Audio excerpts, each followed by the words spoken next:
Hi guys, welcome to my week 35 post VSG update. I hope you are all doing well. I have been feeling really good maybe with the exception of today, I've been feeling really good. I had vertical sleeve gastrectomy on October 20th, 2016 in Morristown, New Jersey at Morristown Medical Center. My starting weight date of surgery was 265. I'm 5'8", I'm 30 years old. Last week I came to you at 180.3. Today I am 181.3, so that is a 1 pound gain for the week and 83.7 pounds down overall since surgery. So a few things. I was really hoping to be in the 170s, even if it was like 179.9. I was really hoping I would be there for today. I am not. I am up a pound instead, but that happened from yesterday to today. And I really think it's hormonally related.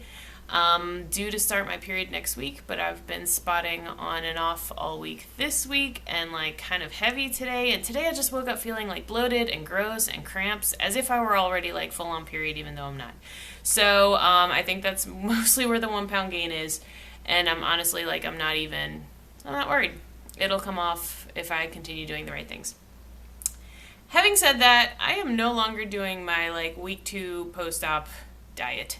That lasted for about 2 weeks, and to be honest, it felt really good. To me, it's kind of like running. I don't like running. I have said this repeatedly, but it's cool that I can, and like sometimes I do, and it's mostly exciting because it's like the novelty of being able to do it. Similar with what I'm calling my week 2 post-op diet, which was like mostly liquids. It was like shake for breakfast, shake for lunch, yogurt in the afternoon, and then something mild in the evenings, like shrimp or scallops or fish, some kind of seafood usually. So I held on to that. I did that for like almost 2 weeks straight, and I think it's crazy that I am able to do that. No way pre-op would I have been able to do this. Most of those days I was in the neighborhood of like 700 to 800 calories, which I realize is really low compared to where I was before that. I mean, really like month 6, 7, and 8, for the most part, I was in the neighborhood of 1,200, 1,300 calories. So it was just like a weird experiment that I was able to do that, and it's just cool that I was able to, but I'm done with it. Like I said, especially today, I just woke up feeling like bloated and gross and immediately wanted to like eat everything. Before I even got to work, I was already contemplating like a Starbucks run and some fruity little drink, and I didn't do that, but I didn't eat great today, and it's okay. I feel like I got it out of my system, and I'm ready to get back to like normal, good, healthy eating tomorrow. So I'm not worried. I feel fine. It's cool that I'm able to do that, and like I said, maybe I'll do it once in a while. It certainly helped with my restriction, and I really think it's mostly not because I was eating small volume, but I think it's because it was mostly liquid. I think it passes through the pouch and the sleeve and the stomach more quickly, and so it doesn't expand your stomach. I think because liquids are moving through more quickly, it helps your stomach skin contract. I don't know. I think I'm maybe just making all this up, but I feel a lot more restriction now than I was 2 weeks ago. So whatever. I might do liquids once in a while going forward, but again, it's just really neat that I can. And that's the thing about VSG, is that whatever kind of diet you want to do, it helps you do it.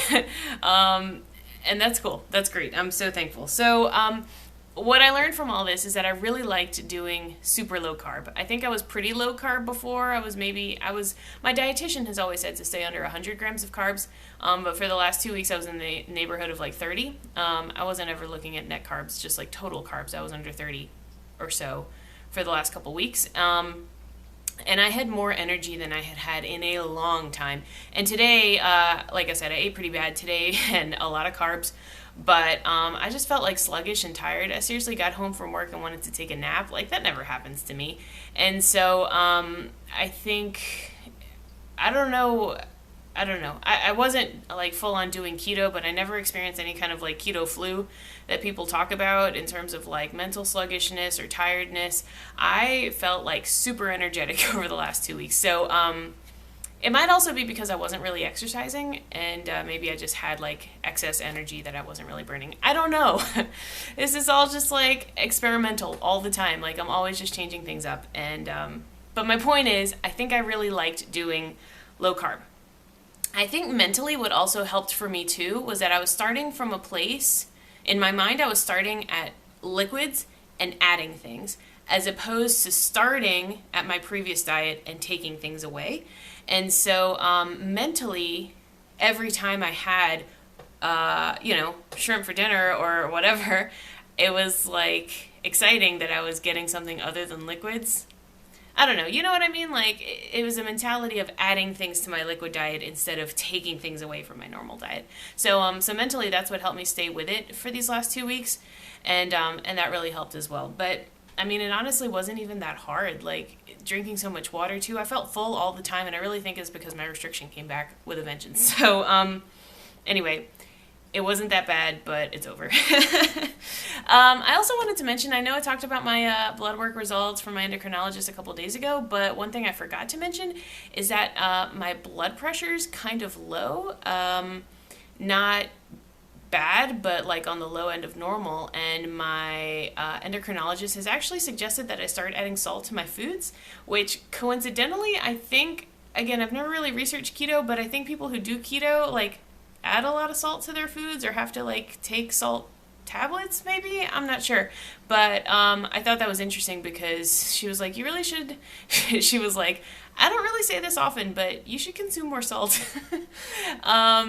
And she said that sometimes if my blood pressure's low, it might make me feel like lightheaded or something like that. And she said, especially if you're going to do an intense workout or be outside in the heat a lot, it's good to have a little salt, maybe some Gatorade, to help you retain fluids so that your blood pressure won't be so low. And all of this is new to me because I've never ever had low blood pressure. So, point taken, I don't think my blood pressure's always that low. I think she just happened to catch me in a moment where I was super low carb, super low calorie. I don't know, but I thought the salt thing was interesting, and I do find myself craving salt. I've never really been a sweets person anyway, but after doing 2 weeks of like basically no sugar, I wasn't really craving sugar. I was craving salt.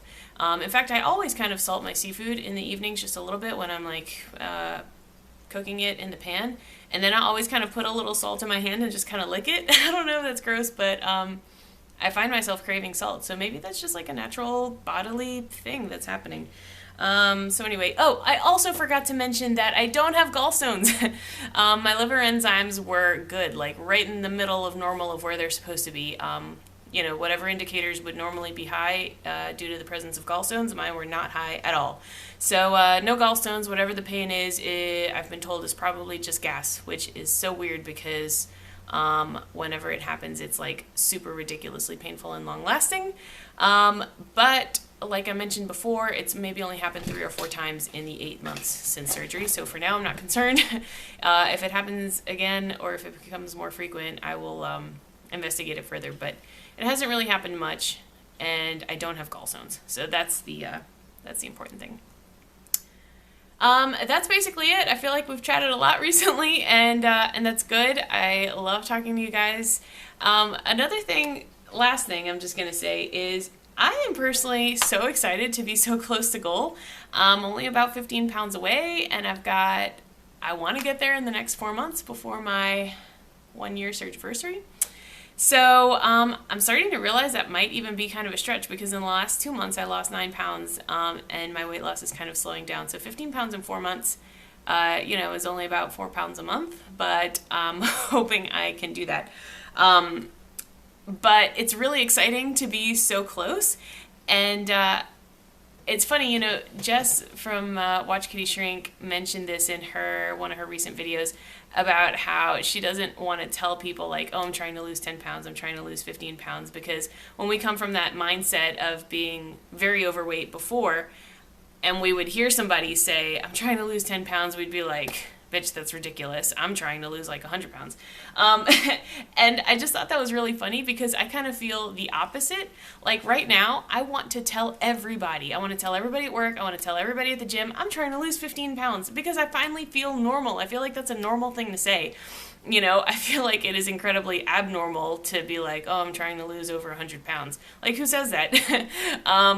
But to be the kind of person who only needs to lose 15 pounds, like, it makes me feel very, very, very, very normal. And I love it.